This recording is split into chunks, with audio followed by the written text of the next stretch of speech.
tsy milaza aminareo aho akory hoe fahotana ny mampiasa ranomanitra fa ny tompo dia nanazava taminay fa lasa tany amin'ny elo io vehivavy io noho ny ranomanitra araka ny voalazan'ny soratra masina ao amin'ny Deuteronomia 5:7 aza manan'Andriamanikafa fa izao ihany lasa tany amin'ny elo izy satria ny hatsaran-tarehany sy ny ranomanitra ary ny frère ihany no nitondra laharana voalohany teo amin'ny fiainany. Nefa ny tompo Jesosy no mpanjaka amin'ny mpanjaka sy tompon'ny tompo dia tokony Jesosy KRISTY ihany, izy ihany no tokony mitondra ny laharana voalohany eo amin'ny fiainako sy ny fiainanao. Izany no nahatonga ny vehivavy io lasa any amin'ny elo. Nalahelo ny tompo nijery azy sady nanao hoe Rubela, efa tara loatra ny aminao, ny kankana izao ny fandrinao ary izy ireo no firakotrao. Rehefa nilazan'izany ny tompo dia norakofany afo tanteraka ilay vehivavy, nijaly na tsy ravina mihitsy izy tao anatin'ilay vilany be satria may potika ny vatany. Dia niala lavitra io toerana io indray izahay ary tonga tany amin'ny toerana iray izay feno varavarana lehibe. Rehefa nandroso izahay dia nisokatra ho azy ireo varavarana. Tao ambadika izany dia nisy lakato, tranom-bato lehibe. Raha mbola nijery aho dia nahita loko maro samihafa nihetsiketsika tahaka ny setroka. Tampoka teo dia nandray mozika izahay, salsa, balenato, rock ary karazana hira malaza izay fandren'ny olona amin'ny onjam-peo na radio. Nanetsika ny tanany tompo dia nahita olona manetsiny niantona tamin'ny rojo ny tanany ary nitsambikimbikina matetika teo ambonin'ny afo. Nijery anay ny tompo dia nilaza hoe jereo, izao ny valikasa saran'ny mpandihy. Tsy maintsy mitsinjaka tsy hakijanona manaraka ny gadon'ny mozika izy ireo.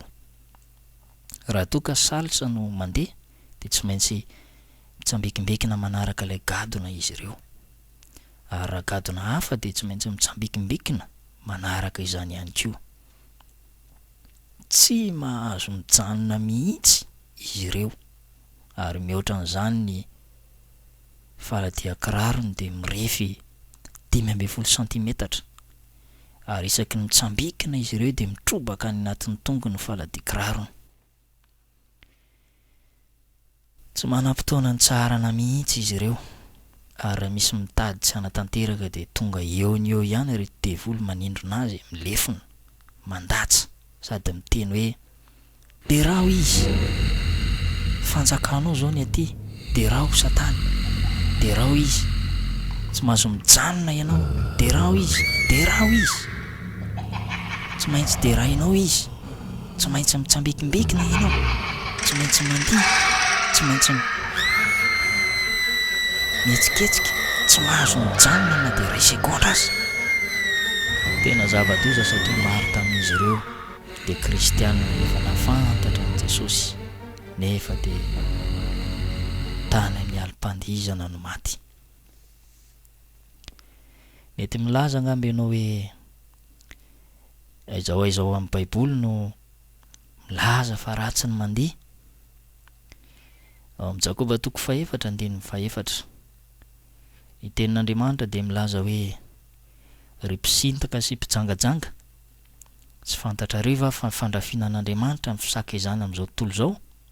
Ko na iza na iza teo sakaizana izao tontolo izao dia fahavalon'Andriamanitra izy. Hoy ihany koa ny Jaona voalohany 2:5-7 ka hatramin'ny 7. Aza aty izao tontolo izao na izay zavatra eo amin'izao tontolo izao. Raha misy olona aty izao tontolo izao dia tsy ao anatin'ny fitiavana ndray, fa ny zavatra rehetra amin'izao tontolo izao dia filany nofo sy filany maso ary ny rehaka momba izao fiainana izao dia tsy avy amin'ny iray fa avy amin'izao tontolo izao ihany ary mandalo izao tontolo izao sy ny filany fa izay manao ny sitrapon'Andriamanitra no maharitra mandrakizay. Tadio mandalo zao fiainana zao sy ny filany, fa zay manao ny sitrapon'Andriamanitra no velona mandrakizay. Ry namana sy rahalahy, rehefa nandao ireo toerana ireo izahay dia nahita zavatra mitovy amin'ny tetezana zay manatsinjara ny elo ho toeram-pampijaliana maro samihafa. Nahita fanahy ratsy nandehandeha teo amin'ilay tetezana izahay, mitovy amin'ny saribakoly izay efa hitanay teny ambonin'ny tany, izay antsoina hoe Fraser Trolls, aren'ny trolls. Miloko samihafa ny volony, ny tarehiny, ny tavany na ny tarehiny dia tahaka an'ireny olona efa antitra be ireny, nefa ny vatany dia vatan'ankizy ary tsy manana taovam-pananahana, feno aratsiana sy fasiahana. Ny masony ihany koa dia masika fijery.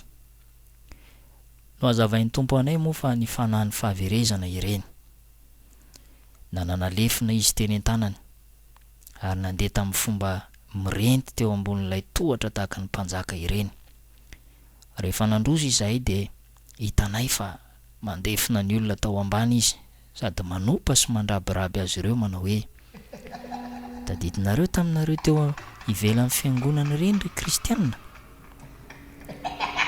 tsy nety niditra ianareo taminareo nitoriana ny filazantsara, tsy nety niaino ianareo taminareo nomena trakta kasika ny filazantsara, nefa no toriana taminareo filazantsara mitondra ho amin'ny famonjena, filazantsara hamonjena ny fanahinareo, mitsiratsarainareo sy noraisinareo. Niezaka ny nanampina ny toerana nisy ny sofiny taloha ireo olombery, sady namaly ilay devoly hoe: mangina ianao, aza ny teny fanampiny intsony, tsy maniry ny ahafantatra zavatra hafa koa